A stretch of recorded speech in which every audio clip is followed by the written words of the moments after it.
Hi, welcome. It's Meredith. I'm here with our message for Monday, the 12th of April, 2021. We're using Sawyer's Path Tarot for our message today, and we've had yet another shuffle bonanza with the cards, so they appear to have a lot to say. Our overall theme cards, we have I think 6 of them. So let's just get right into it and see what's going on in the energy atmosphere. I do want to mention that I haven't looked at astrology for a while. More specifically, I haven't looked at the moon phases for a while. And I had a lot of interesting conversations through the weekend and discovered that the moon's in Pisces. And on Sunday night, it switched into new moon in Aries. And what I found fascinating about that is that as I spoke to people, gosh, there was so much emotion churning up over the weekend. And it was very surprising to many.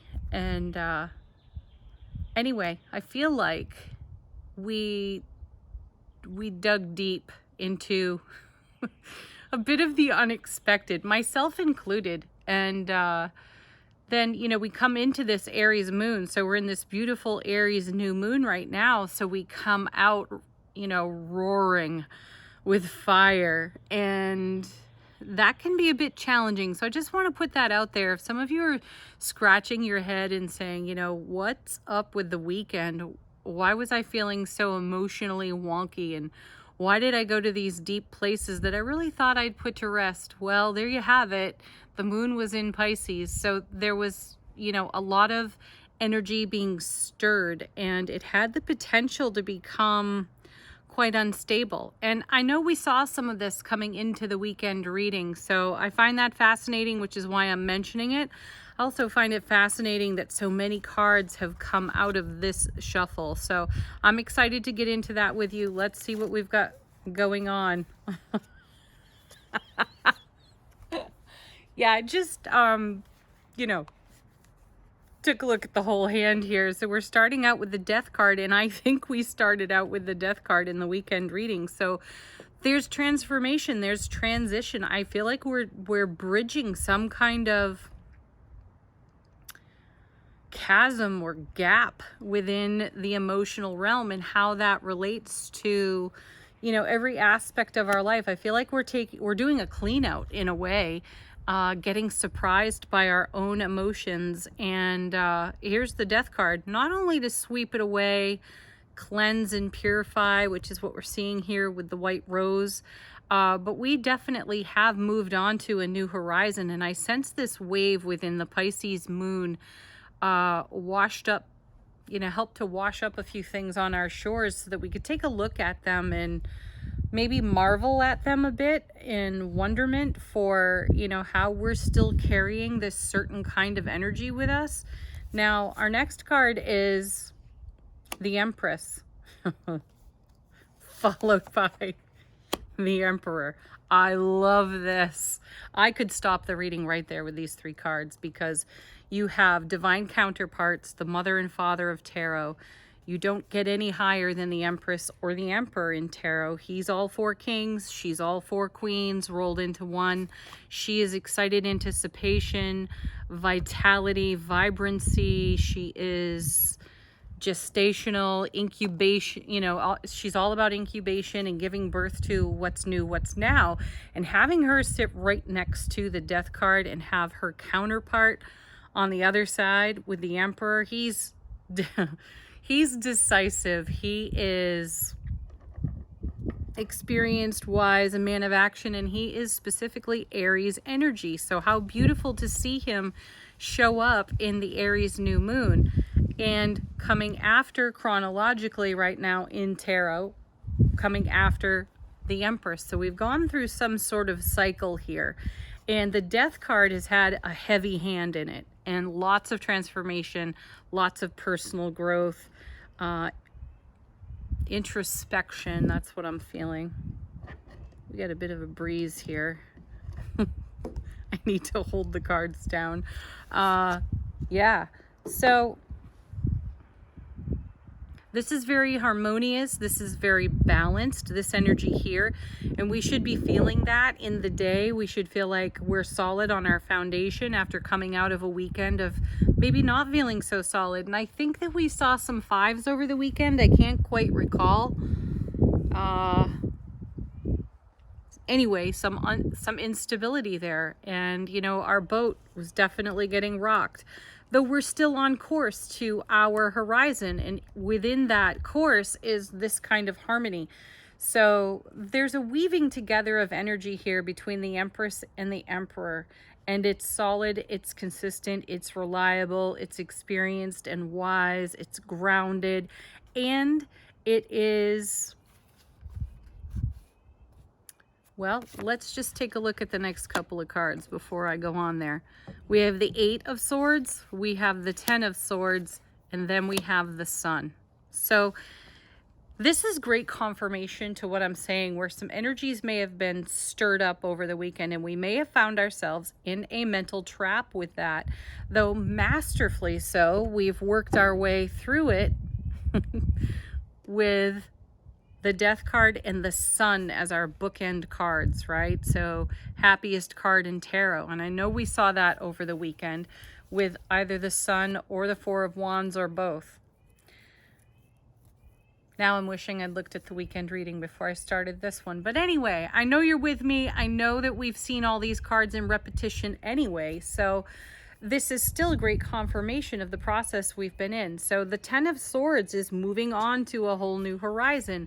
It is the master walking on for a whole new experience. And it's also setting oneself free from a mental trap. And I would say with some authority from the conversations I've recently had that many of us were unwinding a mental trap. And hey, fantastic for us. It's the ego on the hunt for its pound of flesh. And that may have been churned up in that Pisces moon energy, but now we're under Aries moon energy, and that's passionate. It can actually be a passionate release of emotion in the way that we express ourselves and how we're speaking over our life. We're coming out of that experience, if we've had it, we're coming out of that experience really strong, lit by the sun, driven by the Aries energy, yet in harmony with the Empress being there. And we're taking a look at the mental trap and the masterful navigation of that with a sense of personal grace. Let's take a look at what else we got going on here. We have, very sweet, the Hermit with the King of Swords. Decisive enlightenment. I like that. You know, the King of Swords is all about being discerning, making decisions, and making some hard decisions. This is yet another conversation that I very recently had with someone, and it is something that has shown up in the cards for us on repeat, and that choosing from the heart is not always so simple. It's a very complex process. And the King of Swords is a master at that. So I'm loving that we have him here. I love that we've got the Emperor, the Empress, and the 10 of Swords as well.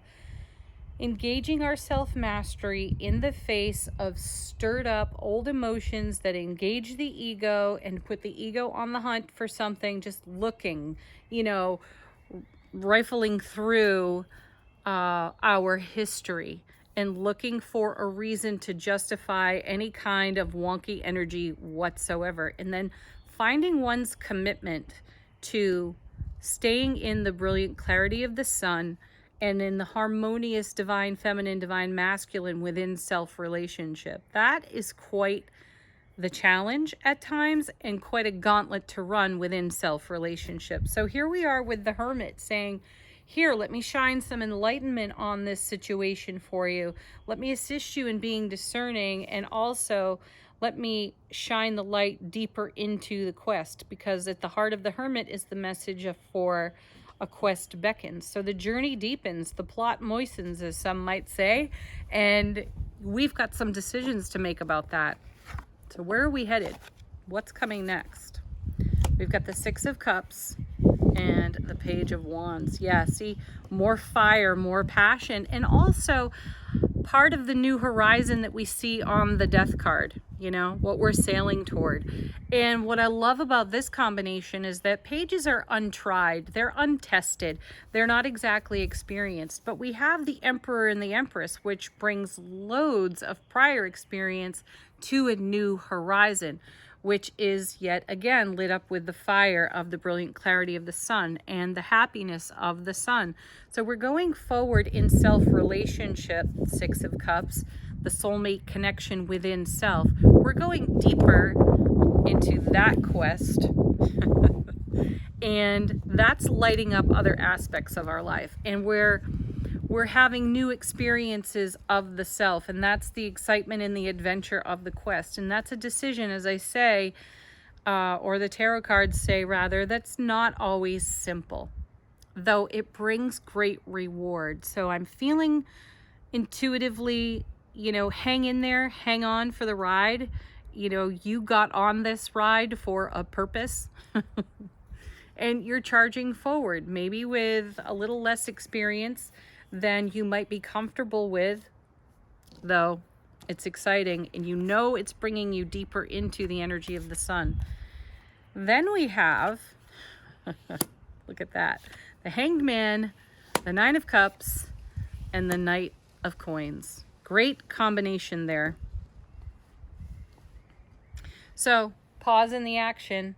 And how beautiful to have the Hanged Man with the Knight of Coins, because he's the slowest moving knight of all. We're savoring this experience, even though in some way we'd prefer to rush through some of it, the more uncomfortable parts that get stirred up under that Pisces moon. Now, just because we've moved into an Aries new moon and we're all charged up with fire and passion and creativity and motivation, right?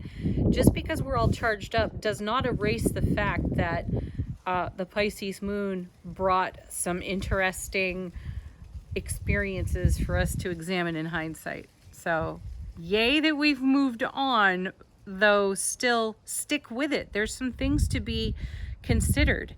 And the Hanged Man is a bit of suspended animation. You know, it's like putting your movie or the movie of your life on pause and taking a look at a few scenes and going really deep into those scenes. And there's the Hermit shining the lantern so that we can see with clarity. And if that's not enough, we've got the Sun. Brilliant clarity.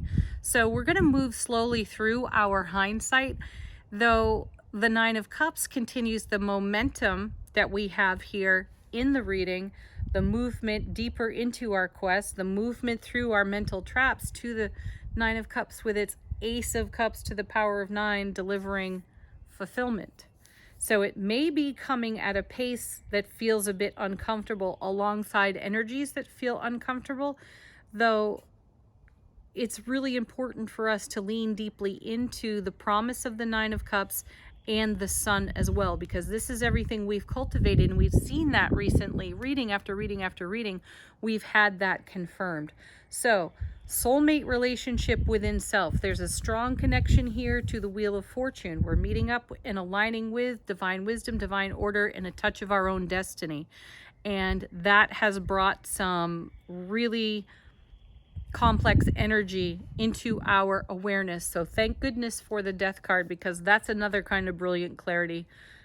And that swipes the foundation clean of the mental traps attached to the energy that has shown up on the foundation, so that we can clear it, move on like a master, stay in the brilliant light of the sun with love, bliss, happiness, and joy as we deepen our quest and make really powerful, heartfelt decisions for our own selves, so that we are our own best soulmate.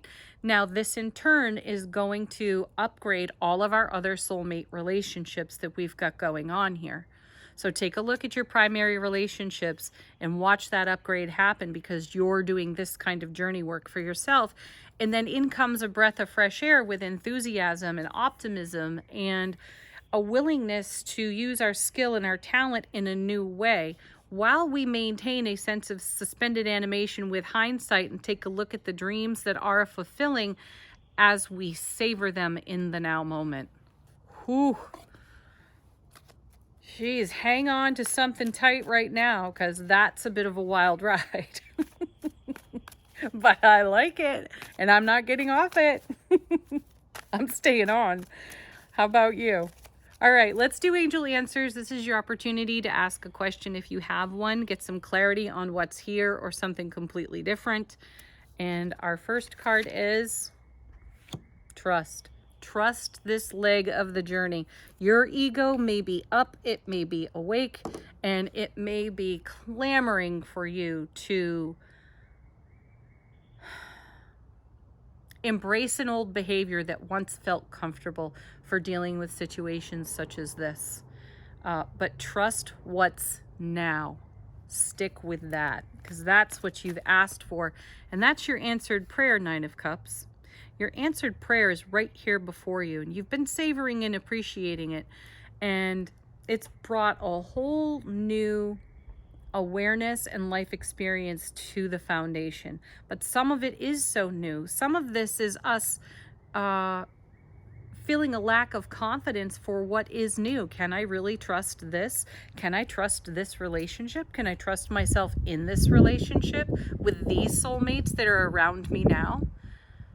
One wonders these things. Though we've chosen out of heart space to pursue this quest, to go deeper into this adventure. So yes, trust yourself, because you brought all of this to your horizon. And look at this.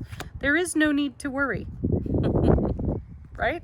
None whatsoever, because you trust yourself, and everything is happening in divine order and perfect timing.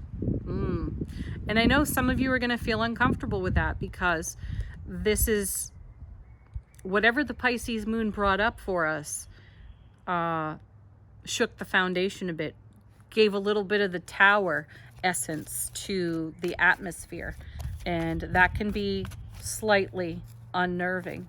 And our next card, last card of the angel answers, is be assertive. Keep going, keep doing what you're doing. It's worthwhile. Now, our affirmation from the Super Attractor deck, we have, I am patient, knowing that whatever is for the highest good is coming to me. And that's why you trust. That's why there's no need to worry. It's all unfolding in perfect timing. I'm noticing that she's pregnant here on the card, so that feels to me like another blessing of the Empress. And there's this beautiful flower being handed off here, and I feel that that's a connection to the rose here on the Death card.